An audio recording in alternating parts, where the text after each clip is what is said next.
To, że plastik nie jest fajny, wiedzą nawet dzieci. No nie tylko dlatego, że po prostu zaśmieca nasze łąki, rzeki, jeziora i oceany, ale także dlatego, że rozkłada się setki lat. No bo zobaczmy, taka oto torba foliowa, wiecie ile? 400 lat. Taka butelka plastikowa 500 lat, pół wieku. W dodatku i ta torba, i ta butelka nie rozłożą się całkowicie po tych 400 czy 500 latach, ale rozłożą się na malusieńkie drobinki zwane mikroplastikiem. I jak mówi Organizacja Narodów Zjednoczonych, takich właśnie malusieńkich drobinek w naszych oceanach już w tej chwili jest, wiecie ile? 50 bilionów.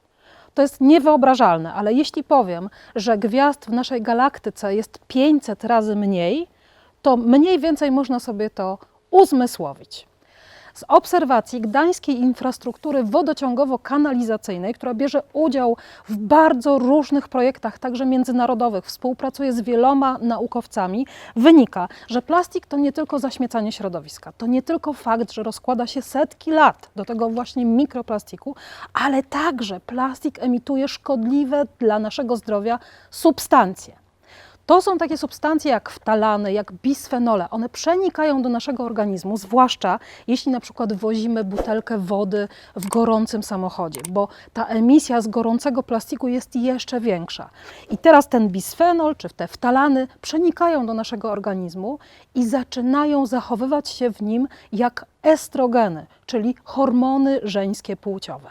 Te substancje są przyczyną wielu groźnych chorób, na przykład cukrzycy, otyłości, miażdżycy, a nawet bezpłodności. Ba, z tego plastiku, właśnie z tych podgrzewanych butelek, ze styropianowych laptopów, w których dostarczane jest nam jedzenie na przykład, odrywa się też ten mikroplastik. Słowem, plastiku trzeba unikać jak najbardziej i trzymać się od niego jak najdalej. No więc dzisiaj będzie 10 eko-gadżetów za grosz, które pozwolą nam żyć bez plastiku. Po pierwsze, stare, dobre i oldschoolowe słoiki. Ja pamiętam, jak moi rodzice przechowywali produkty właśnie w takich słoikach. Mój tata chodził do warzywniaka obok naszego domu i po prostu brał czy ogórki kiszone, czy kapustę kiszoną do takiego słoika. Szkło jest uniwersalne, szkło można wykorzystywać wielokrotnie. Szkło niczego nie oddaje, niczego nie przyjmuje, czyli możemy przechowywać i suche, i mokre potrawy. Możemy włożyć taki słoik zamknięty do lodówki, wykorzystać ponownie. Wracajmy do słoików. Po drugie, siatka, kratka. Pamiętam, jak mój tata właśnie nosił taką siatkę, kratkę też na zakupy. Tata robił u nas w domu zakupy przede wszystkim, ale też były przecież wiklinowe koszyki, były koszyki takie słomiane. Nosiło się po prostu zakupy w ten sposób. Warto wrócić do tych siatek wielorazowego użytku. Najlepiej, żeby one były z naturalnych materiałów, z bawełny czy z lnu. I do tego, zobaczcie, można takie spokojnie na warzywa, na owoce, torebki wielorazowe kupić. One się świetnie piorą, można wykorzystywać je milion razy. A tymczasem statystyczny Polak zużywa około 490 torebek foliowych rocznie. To jest bardzo dużo, bo taką torebkę foliową produkuje się w sekundę, a tak naprawdę statystycznie zużywamy ją przez 25 minut i potem ona trafia już na śmietnik, więc warto wrócić do starych toreb, siatek, kratek.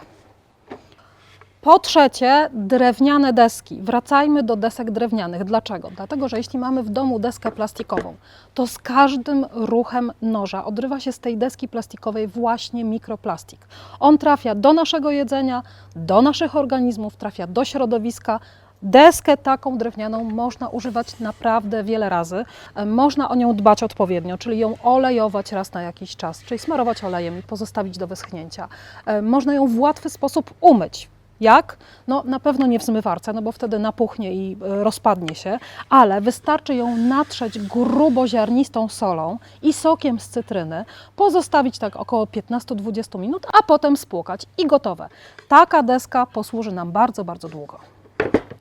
Po czwarte, ściereczki bawełniane lub lniane. Dlaczego z naturalnych materiałów? No bo pozostałe mają zwykle dodatek tworzyw sztucznych, albo poliestru, albo akrylu i te kłaczki z tych sztucznych ścierek uwalniają się i znowu mamy problem z mikroplastikiem. Dodatkowo, jeśli taką oto bawełnianą czy lnianą ściereczkę pokryjemy woskiem, takim woskiem pszczeli, można kupić przez internet wosk pszczeli, ścieramy ten wosk pszczeli równomiernie po całej tej ściereczce, przykrywamy pergaminem, bierzemy żelazko i wprasowujemy ten wosk w ściereczkę. W ten sposób powstaje tak zwana woskowika, którą możemy używać do pakowania kanapek, czyli pakujemy kanapeczkę do środka w ten sposób, a potem jak już ją w pracy zjemy czy w szkole, to wyjmujemy tę ściereczkę, myjemy ją pod zimną wodą, tak ją tylko ochlapujemy i zostawiamy do wysuszenia. W ten sposób taką woskowikę możemy używać naprawdę dziesiątki, jeśli nie setki razy.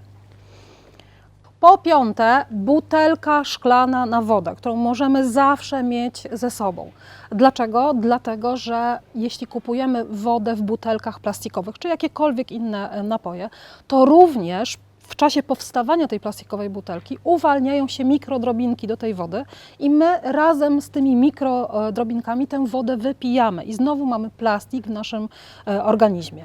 Kiedyś to obliczyłam, że 4-osobowa rodzina, która pije tylko i wyłącznie wodę w plastikowych butelkach, produkuje około 50 kg śmieci plastikowych rocznie tylko z tych butelek. To może być rzeczywiście butelka szklana, ale może być na przykład kubek termiczny, może być bidon ze stali nierdzewnej. Ważne, żebyśmy brali tę wodę, po prostu pili ją z kranu i nie zaśmiecali środowiska plastikiem. Po szóste, wracajmy do syfonów. Ja pamiętam, że w moim domu w latach 70., 80. były takie oldschoolowe, no wtedy nowoczesne bardzo syfony. Nabój się wkręcało do tego syfonu i była woda gazowana. Dzisiaj świat wraca również do syfonów, bo badania pokazują, że ludzie dzielą się na tych, którzy lubią wodę gazowaną i niegazowaną. U mnie w rodzinie pije się dosyć dużo wody gazowanej, w związku z tym kupiliśmy nowoczesny syfon. Pijemy wodę gazowaną w szklanych butelkach, wodę oczywiście z kranu i dzięki temu tak nie produkujemy plastiku. Ten plastik i mikroplastik nie wnika do naszych organizmów. Po trzecie, woda z kranu jest tańsza, kosztuje grosz, 2 grosze za litr, więc nie wydajemy aż tylu pieniędzy, nie dźwigamy, wszyscy są zadowoleni. 7. ekogadżet, który możemy w domu sobie sprawić, to na pewno słomki wielorazowego użytku. Słomka, no właśnie. Co to jest słomka? Ja pamiętam z mojego dzieciństwa, słomka po prostu była zrobiona ze słomy. To był kawałek słomy, czyli czegoś absolutnie naturalnego. No, dzisiaj rzeczywiście może ta słoma byłaby nie aż tak wygodna, w związku z tym mamy do wyboru, do koloru najróżniejszych słomek. Zobaczcie, tu jest słomka metalowa, ta jest z kolei szklana. Do tych szklanych słomek i do metalowych bardzo często są takie malusieńkie wyciorki dodawane, więc możemy spokojnie taką słomkę dokładnie umyć. Nie zaśmiecamy środowiska, nie produkujemy plastiku i mikroplastiku i to też jest bardzo ważne. Numer 8 to naczynia emaliowane, do których wraca świat. Pamiętam, jak w domu mojej babci na wsi była kanka na mleko emaliowana, miednica, dzbanek, w którym babcia podawała kompot i były takie oto garnuszki. Dlaczego emalia? Dlatego, że jest zdrowa. Ona rzeczywiście zachowuje się jak szkło, czyli nic nie przenika do potraw, zwłaszcza tych kwaśnych, a na przykład tak się dzieje w przypadku garnków stalowych, tak, ze stali nierdzewnej, tak, że przenika na przykład nikiel do środka.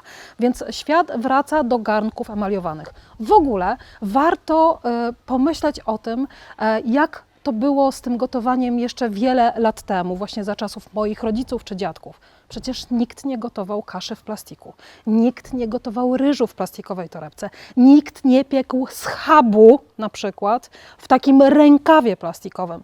Wyrzućmy ten plastik z naszej kuchni. Naprawdę, żeby ugotować kaszę, wystarczą 2 miarki wody i 1 miarka kaszy i można to wrzucić do garnuszka. Poza tym kasza czy ryż nie w plastikowych workach, tylko tak luzem na kilogramy jest dużo, dużo tańsza. Moi drodzy, z czasów szkolnych pamiętam, jak paprotki w naszej klasie, a była to klasa na Warszawskiej Woli, w szkole przy ulicy Józefa Bema, były tylko i wyłącznie w doniczkach ceramicznych. I ma to głęboki sens. Jeśli taki kwiatek jest posadzony w plastiku, to znowu produkujemy plastikowe śmieci, znowu się odrywają te mikrodrobinki, a tymczasem roślina bardzo dobrze czuje się w doniczce ceramicznej. Dlaczego? Dlatego, że taka doniczka działa jak ogrzewacz w czasie chłodu i działa również jako taki termofor, który trzyma wilgoć w czasie upału. Poza tym taką doniczkę można po prostu rozkruszyć na drobniusieńkie kawałki i wysypać nawet do naszego ogródka, bo ceramika to jest po prostu naturalne tworzywo, które nie wymaga rozkładania się i nie rozłoży się tak jak plastik do tych drobinek mikroplastikowych. I ostatni, 10. gadżet. Jak ja patrzę, ile na przykład najróżniejszych utensyliów, szczoteczek jednorazowych albo właśnie patyczków do uszu, do makijażu jest używanych w tej chwili, to wszystko też jest plastik. Z czasów mojego dzieciństwa pamiętam, że po prostu takie sprawy higieniczne załatwiało się przy pomocy zapałek oraz watki. Ważna rzecz jest taka, żeby ta watka była bawełniana, czyli sprawdźmy, czy ona czasem nie ma dodatku właśnie plastiku, jakiegoś tworzywa sztucznego. I w ten sposób, o tak się robiło, tak, i już można było sobie makijaż poprawić. Warto wrócić do tych wszystkich gadżetów, które znajdziemy w naszym domu, znajdziemy gdzieś w piwnicach, które są tanie, które są naturalne i które powodują, że możemy zminimalizować ten mikroplastik i plastik w naszym otoczeniu, w naszym własnym domu.